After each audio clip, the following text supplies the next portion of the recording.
to the Equestrian Queensland Fundamental Series. I'm Tani McCormack, Senior Sport Development Officer at Equestrian Queensland and Director of the series. First of all, congratulations on beginning your journey with your new off-the-track horse.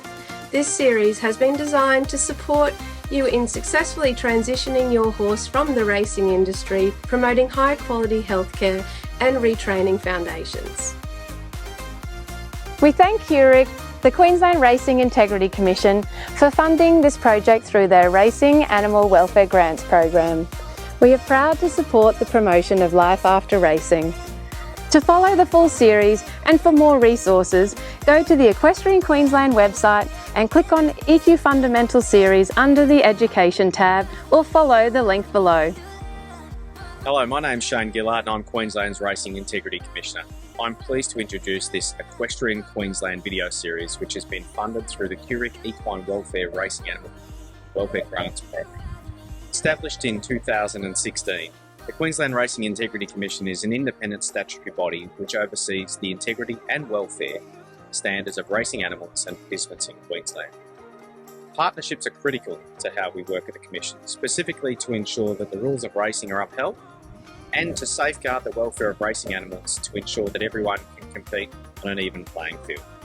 This successful QRIC Rural Grant Program has assisted Equestrian Queensland to develop these educational training videos to demonstrate important aspects of acquiring, assessing and re-educating retired racehorses to prepare them for their first equestrian sport competition. These videos raise the profile of alternative career opportunities for retired thoroughbred and standard bred horses and educate those in the market to purchase a retired racehorse in Queensland.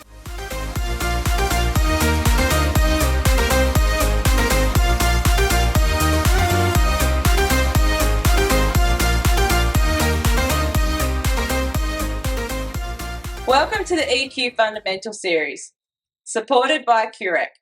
My name is Kate Dreverman. I'm a Queensland off-the-track acknowledged retrainer and coach, as well as an EA Level 1 coach.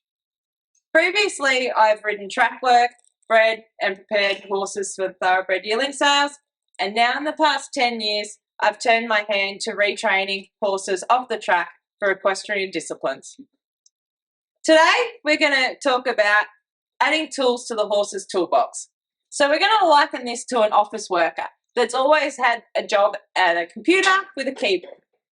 We need to teach this office worker how to become a builder.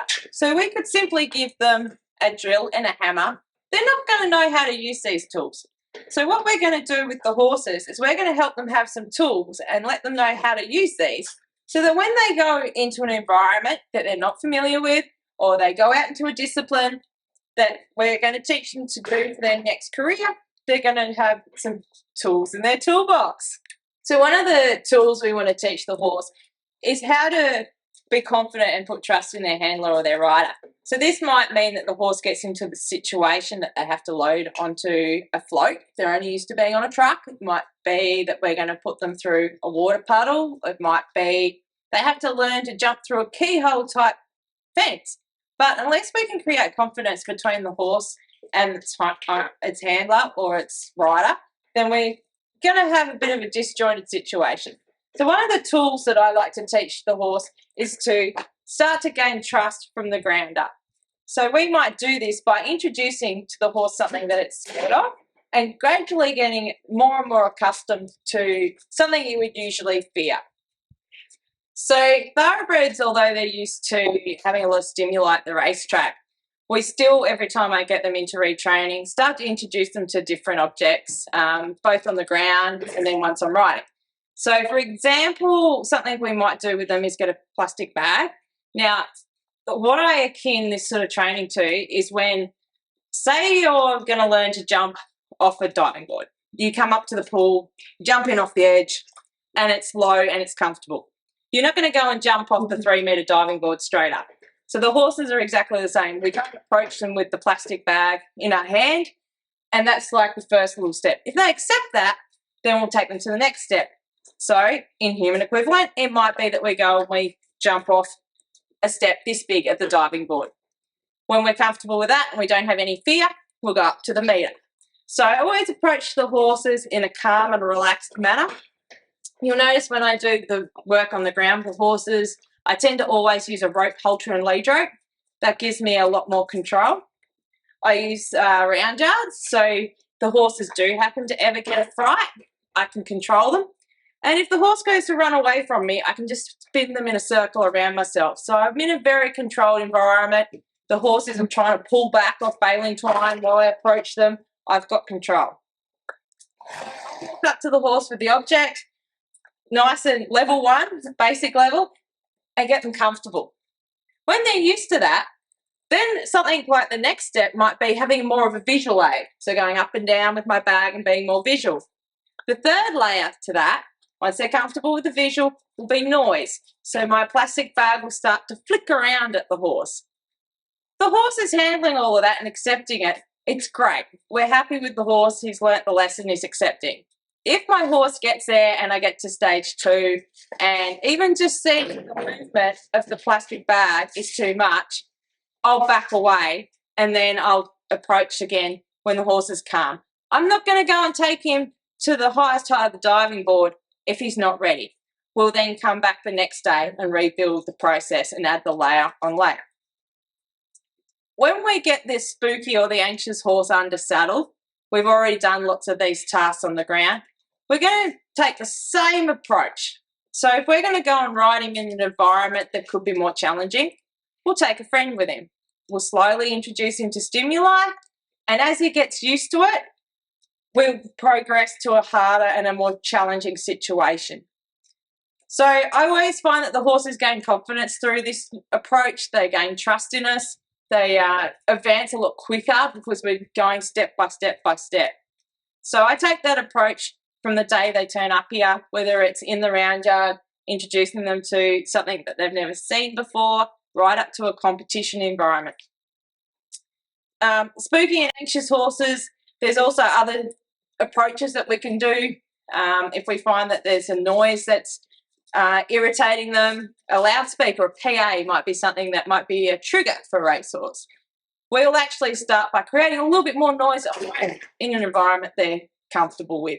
You can use an app on your phone or find some noises similar to what the horse might hear out in the environment.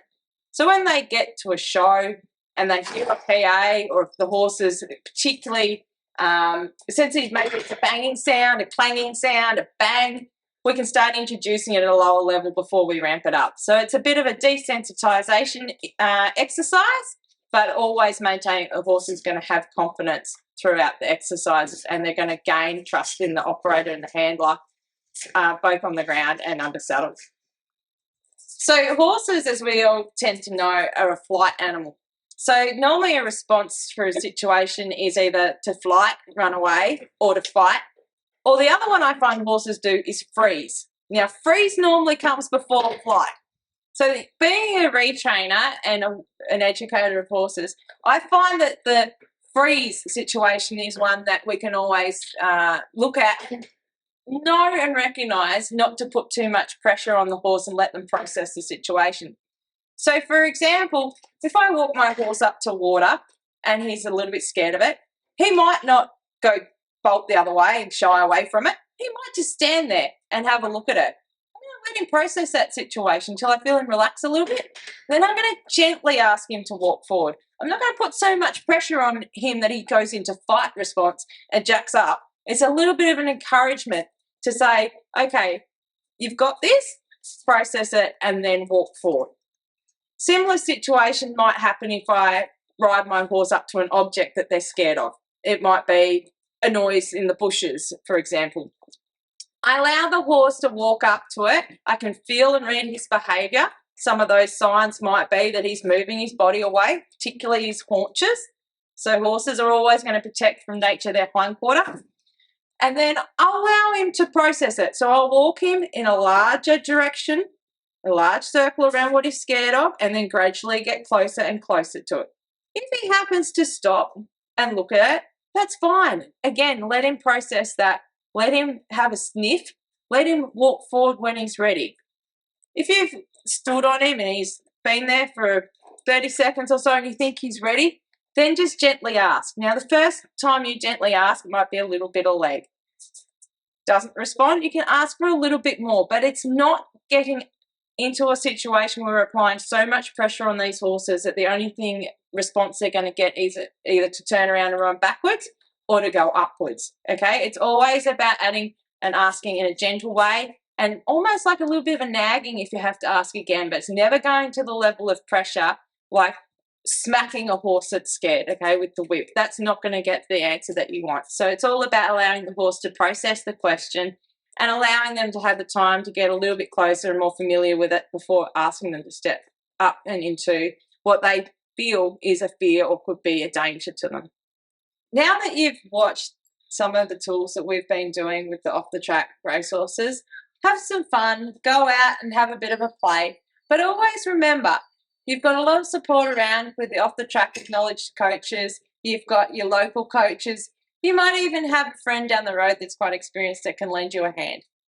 Riding, retraining and competing can be a very, very rewarding experience.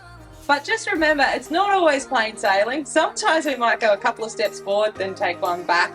But it's all about the journey, not the end destination. Wish you the best and hope you have a great time retraining your thoroughbred off the track.